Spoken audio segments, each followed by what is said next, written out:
మన భూమి లోపల చాలా రాళ్లుంటాయి. ఈ రాళ్లు ఎల్లప్పుడూ కదులుతూ ఉంటాయి. అయితే భూమి మధ్య భాగంలో చాలా వేడి ఉంటుంది. ఆ వేడి వల్ల భూమి లోపలుండే రాళ్లు కరిగిపోతాయి. అలా కరిగిన ద్రవాన్ని లావా అని అంటారు. ఇప్పుడు ఆ లావా భూమి లోపల నుండి బయటికి రావడానికి ప్రయత్నిస్తుంది. అలా లావా భూమి నుండి బయటికి వచ్చినప్పుడు అగ్నిపర్వత విస్ఫోటనం జరిగింది అని అంటారు. మీరు ఎప్పుడైనా గమనిస్తే అగ్నిపర్వతాలు, మౌంటైన్స్ రెండూ చూడ్డానికి ఒకేలా కనిపిస్తాయి. కానీ పర్వతాలనేవి భూమిపై మనుషులు పుట్టనప్పటి నుంచి ఉన్నాయి. అయితే రెండు టెక్టోనిక్ ప్లేట్లు ఒకదానికొకటి గుద్దుకుంటే అలాంటి ప్రదేశాల్లో పర్వతాలు ఏర్పడతాయి. కానీ అగ్నిపర్వతాలు అలా కాదు. భూమి లోపల చాలా వేడి ఉంటుంది. ఆ వేడి వల్ల రాళ్లు కరిగి లావాగా మారుతుంది. భూమి లోపల ప్రెజర్ ఎక్కువయి ఆ లావా భూమిని చీల్చుకుంటూ బయటికి వస్తుంది. లావా బయటికి వచ్చి త్వరగా చల్లబడుతుంది. అలా లావా రాయిగా మారి అక్కడే పేరుకుపోతుంది. ఇలా లావా పొరలుగా పేరుకుపోతూ నెమ్మదిగా ఒక పర్వతాన్ని తయారు చేస్తుంది. ఆ పర్వతాన్ని అగ్నిపర్వతం అని అంటారు. ఇంగ్లీష్ లో వాల్కెనో అని అంటారు. ప్రతి ఏటా అగ్నిపర్వతాలు పేలడం వల్ల కొత్త భూభాగాలు పుడుతూ ఉంటాయి. మన భూమిపై 80% భూభాగాన్ని అగ్నిపర్వతాలే నిర్మించాయి. మన భూమిపై ఉన్న పర్వతాలు, దీవులు, సముద్రం అడుగునున్న నేల ఇలా ఇవన్నీ అగ్నిపర్వతాలు పేలడం వల్లనే ఏర్పడ్డాయి. అగ్నిపర్వతం యొక్క నిర్మాణం గురించి తెలుసుకుందాం. భూమి మధ్య భాగంలో చాలా వేడి ఉంటుంది. ఆ వేడి అక్కడున్న రాళ్లను ఒక ద్రవంలాగా మారుస్తుంది. ఆ ద్రవాన్ని మగ్మా అని అంటారు. ఆ మగ్మా మొత్తం కూడా ఒకే ప్లేస్ లో అలా పేరుకుపోతుంది. ఆ ప్లేస్ ని మగ్మా చాంబర్ అని అంటారు. ఆ తర్వాత ఆ చాంబర్ లో మగ్మా ద్రవం యొక్క ప్రెజర్ ఎక్కువయి బయటికి రావడానికి ప్రయత్నిస్తుంది. అప్పుడు అక్కడ ఒక పొడవైన రంధ్రం ఏర్పడుతుంది. ఈ రంధ్రాన్ని కాండ్యుయేట్ అని అంటారు. ఈ రంధ్రం ద్వారా మగ్మా మెల్లగా పైకి వస్తుంది. అలా మగ్మా పైకి వస్తున్నప్పుడు చాలా వేడిగా ఉంటుంది. ఎంతలా అంటే 700 డిగ్రీ సెల్సియస్ నుండి 1300 డిగ్రీల సెల్సియస్ వరకు వేడి ఉంటుంది. ఇంత వేడిగా ఉండే ద్రవం ఒకేసారి పైకి రావడం వల్ల భూమిపై ఉండే రాళ్లు పగిలిపోతాయి. అలా రాళ్లు పగిలి రంధ్రాలుగా మారుతాయి. వాటినే వెంట్ అని అంటారు. అయితే భూమి లోపల నుండి మగ్మా మాత్రమే కాకుండా గ్యాస్, బూడిద ఇవన్నీ కలిసి బయటికి రావడానికి ప్రయత్నిస్తాయి. వీటన్నిటి వల్ల వెంట చుట్టూ ఉన్న రాళ్లు కూడా పగిలి ఒక పెద్ద గిన్నె ఆకారంగా మారుతుంది. ఈ ఆకారాన్ని క్రాటర్ అని అంటారు. అగ్నిపర్వతాన్ని పైనుంచి చూస్తే పెద్ద గుంతలాగా కనిపిస్తుంది. అలా క్రాటర్ నుండి మగ్మా, గ్యాస్, బూడిద ఇవన్నీ బయటికి వస్తాయి. మగ్మా ద్రవాన్ని భూమి లోపల నుండి బయటికి వచ్చిన తర్వాత దాన్ని లావా అని అంటారు. లావా పైకి వచ్చిన తర్వాత పర్వతం నుండి కిందకి జారిపోతుంది. ఈ లావా చల్లబడిన తర్వాత రాళ్లుగా మారుతుంది. అగ్నిపర్వతం విస్ఫోటనం సమయంలో పొగ, బూడిద, ధూళి ఆకాశంలోకి ఎగిరిపోతాయి. ఇవి గాలిలో చాలా తేలిగ్గా ఉంటాయి కాబట్టి ఎంత దూరమైనా ప్రయాణిస్తాయి. కొన్ని అగ్నిపర్వతాల్లో పక్కపక్కన చిన్న చిన్న రంధ్రాలు ఏర్పడతాయి. వాటి ద్వారా కూడా లావా బయటికి వస్తుంది. అలా లావా, బూడిద, రాళ్లు పేరుకుపోయి పర్వతం ఆకారంగా మారుతాయి. ఒకే ప్రదేశంలో లావా అనేది భూమి లోపల నుండి 7 నుండి 8 సార్లు బయటికి వస్తే అలాంటి ప్రదేశాల్లో అగ్నిపర్వతాలు ఏర్పడతాయి. భూమి లోపల వేడి వల్ల కరిగిన రాళ్లను మగ్మా అని అంటారు. ఈ మగ్మా అనేది భూమి లోపల ఉంటుంది. అదే మగ్మా బయటికి వచ్చినప్పుడు దాన్ని లావా అని అంటారు. ఈ లావా అగ్నిపర్వతం నుండి బయటికి ప్రవహిస్తుంది. లావా అనేది 3 రకాలుగా ఉంటుంది. మొదటిది పహాయ్ లావా. ఈ లావా చాలా పలచగా ఉంటుంది. ఈ లావా అగ్నిపర్వతం నుండి బయటికి వచ్చేటప్పుడు ఎక్కువ సౌండ్ చెయ్యదు. ఈ లావా చాలా సైలెంట్ గా, సాఫ్ట్ గా పర్వతం నుండి కిందకి జారిపోతుంది. ఈ టైప్ లావా చాలా వేడిగా ఉంటుంది. ఈ లావా చూడ్డానికి నీళ్లులాగా ప్రవహిస్తుంది. రెండోది ఆ లావా. ఈ లావా చాలా మందంగా, గట్టిగా ఉంటుంది. ఈ లావా రాళ్ల ముక్కల్లా గరుగ్గా ఉంటుంది. ఈ లావా గట్టిగా ఉంటుంది కాబట్టి రంధ్రం నుంచి బయటికి రావడానికి ఎక్కువ ప్రెజర్ అవసరం పడుతుంది. అందుకే అగ్నిపర్వతం పేలినప్పుడు పెద్ద సౌండ్ వస్తుంది. ఈ లావా పొరలు పొరలుగా, ముక్కలు ముక్కలుగా పర్వతం నుండి జారుతుంది. మూడోది పిల్లో లావా. ఈ లావా నీటిలో పడినప్పుడు లేదా నీళ్లు తగిలినప్పుడు ఏర్పడుతుంది. ఈ లావా సముద్రాల్లో ఉండే అగ్నిపర్వతాల నుండి బయటికి వస్తుంది. ఈ లావాకి నీళ్లు తగలగానే గట్టిగా మారిపోతుంది. అగ్నిపర్వతాలు అనేవి 2 కారణాల వల్ల ఎక్కువగా పేలుతాయి. మొదటిది టెక్టోనిక్ ప్లేట్స్, అంటే భూమి మొత్తం ఒకే భాగం కాదు.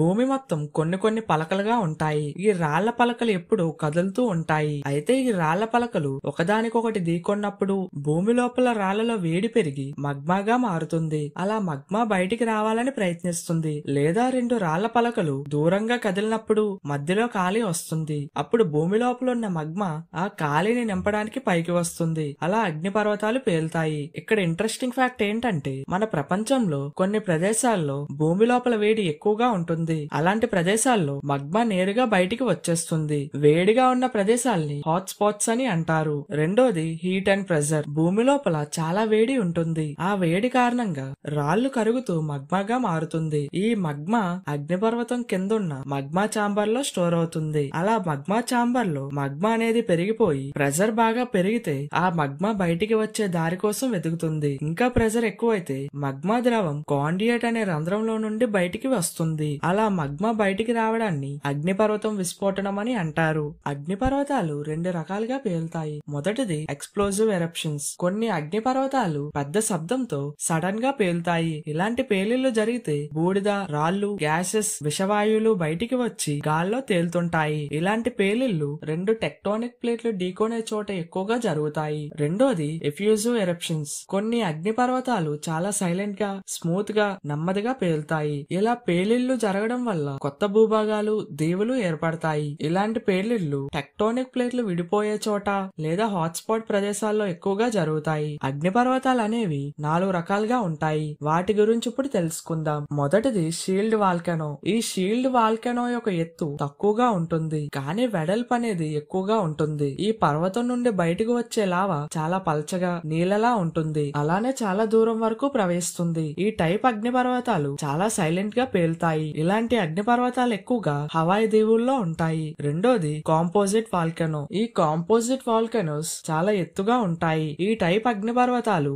లావా మరియు బూడిదతో ఏర్పడతాయి. ఇలాంటి అగ్నిపర్వతాల నుండి వచ్చే లావా చాలా మందంగా ఉంటుంది. ఈ టైప్ అగ్నిపర్వతాలు పేలినప్పుడు చాలా సౌండ్ వస్తుంది. అలానే బూడిద, రాళ్లు చాలా దూరం వరకు ఎగిరి పడతాయి. ఉదాహరణకి జపాన్ లో ఉన్న మౌంట్ ఫ్యూజీ అగ్నిపర్వతం. మూడోది సిండర్ కోన్ వాల్కెనో. ఈ టైప్ వాల్కెనోస్ చాలా చిన్నగా ఉంటాయి, కానీ చాలా ఫాస్ట్ గా ఏర్పడతాయి.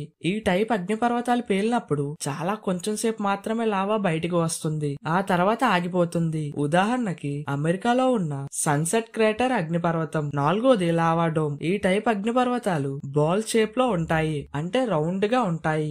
ఇలాంటి అగ్నిపర్వతాల నుండి బయటకు వచ్చే లావా చాలా మందంగా ఉంటుంది, ఎక్కువ దూరం వరకు ప్రయాణించలేదు. ఈ టైప్ అగ్నిపర్వతాలు అంతగా పేలవు, కానీ ఒకవేళ లోపల ప్రెషర్ పెరిగితే పేలిపోవచ్చు. ఉదాహరణకి జపాన్ లో ఉన్న మౌంట్ అంజెండోమ్ అగ్నిపర్వతం. అగ్నిపర్వత విస్ఫోటనం 3 స్టేజెస్ లో జరుగుతుంది. మొదటిది యాక్టివ్ వాల్కెనో.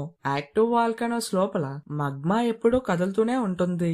ఏ సమయంలోనైనా అగ్నిపర్వత విస్ఫోటనం జరగవచ్చు, లేదా ముందెప్పుడైనా అగ్నిపర్వతం పేలి ఉండవచ్చు. ఉదాహరణకి హవాయి దీవులో ఉన్న అగ్నిపర్వతాలు తరచుగా పేలుతూ ఉంటాయి. హవాయి దీవుల్లో చాలా యాక్టివ్ వాల్కెనోస్ ఉన్నాయి, అంటే అగ్నిపర్వతాలు పేలడానికి సిద్ధంగా ఉన్నాయి. రెండోది డార్మెంట్ వాల్కెనోస్. ఈ డార్మెంట్ వాల్కెనోస్ లోపల కూడా మగ్మా ఉంటుంది, కానీ చాలా రోజులుగా లేదా నెలలుగా విస్ఫోటనం జరగకపోతే వాటిని డార్మెంట్ వాల్కెనోస్ అని అంటారు. కానీ ఈ టైప్ వాల్కెనోస్ మళ్ళీ భవిష్యత్తులో పేలే ఛాన్స్ ఉంటుంది. ఉదాహరణకి జపాన్ లోని మౌంట్ ఫ్యూజీ అగ్నిపర్వతం రీసెంట్ టైమ్స్ లో పేలలేదు, గాని భవిష్యత్తులో పేలే అవకాశం ఉంది. మూడోది ఎక్స్టింక్ట్ వాల్కెనోస్.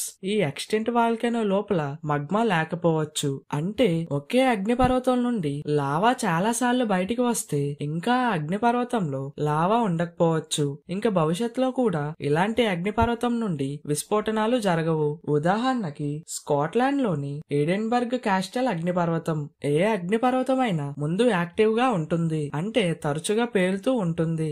ఆ తర్వాత ఆ వాల్కెనో డార్మెంట్ గా మారుతుంది, అంటే ఆ అగ్నిపర్వతం ఎప్పుడు పేలుతుందో మనం ఊహించలేం. ఆ తర్వాత కొన్ని సంవత్సరాలకి ఆ అగ్నిపర్వతం ఎక్స్టింక్ట్ వాల్కెనోగా మారుతుంది, అంటే ఇంకా భవిష్యత్తులో ఆ పర్వతం నుండి విస్ఫోటనాలు సంభవించవు. అగ్నిపర్వతాలు బద్దలయ్యే ముందు ప్రకృతి మనకు కొన్ని హెచ్చరికలను ఇస్తుంది. మొదటిది భూకంపాలు. అగ్నిపర్వతాల లోపల మగ్మా కదలడం వల్ల అక్కడక్కడ చిన్న చిన్న భూకంపాలు వస్తాయి. ఎప్పుడైతే అగ్నిపర్వతాలున్న చోట భూకంపాలు వస్తాయో ఆ అగ్నిపర్వతం యాక్టివ్ అయ్యింది అని అర్థం. ఆ అగ్నిపర్వతం ఏ సమయంలోనైనా బద్దలయ్యే ఛాన్స్ ఉంటుంది. రెండోది గ్యాస్ ఎమిషన్స్. అగ్నిపర్వతం పైభాగం నుండి పొగ, ఆవిరి, విషవాయువులు బయటికి వస్తాయి. ఇవన్నీ బయటికి వచ్చిన తర్వాత ఆ అగ్నిపర్వతం కొన్ని రోజుల్లో బద్దలవుతుంది. మూడోది టెంపరేచర్ రైజ్. అగ్నిపర్వతం చుట్టూ ఉన్న నేల చాలా వేడిగా మారుతుంది, దాని అర్థం భూమిలో ఉండే మగ్మా బయటికి వస్తుంది. నాలుగోది గ్రౌండ్ స్వెల్లింగ్. బాయిలింగ్. అగ్నిపర్వతం యొక్క పైభాగం బెలూన్ లాగా ఉబ్బుతుంది.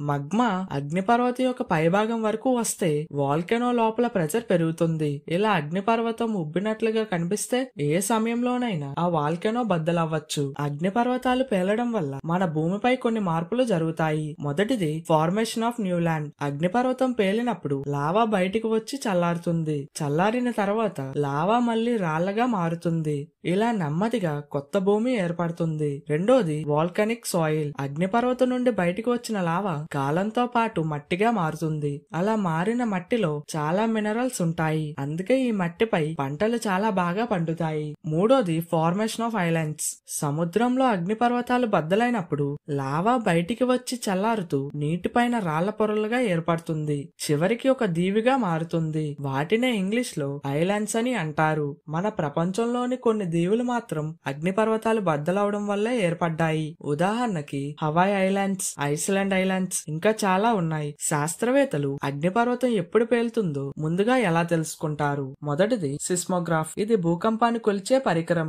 అగ్నిపర్వతం లోపల మగ్మా కదిలితే భూమి చిన్నగా కంపించి భూకంపాలు వస్తాయి. అయితే సిస్మోగ్రాఫ్ పరికరం భూకంపాలను రికార్డ్ చేస్తుంది.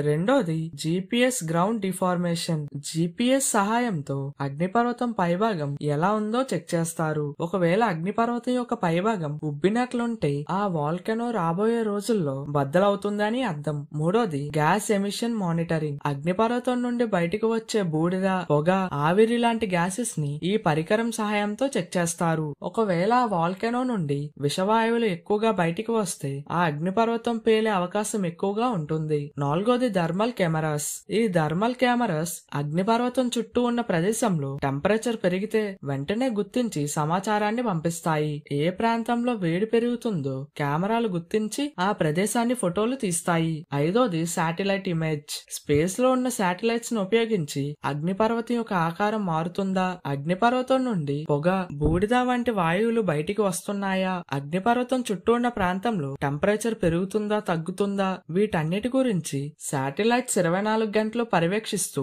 ఏ చిన్న మార్పు జరిగినా వెంటనే ఫోటోలు తీసి భూమిపై ఉన్న శాస్త్రవేత్తలకు పంపిస్తాయి.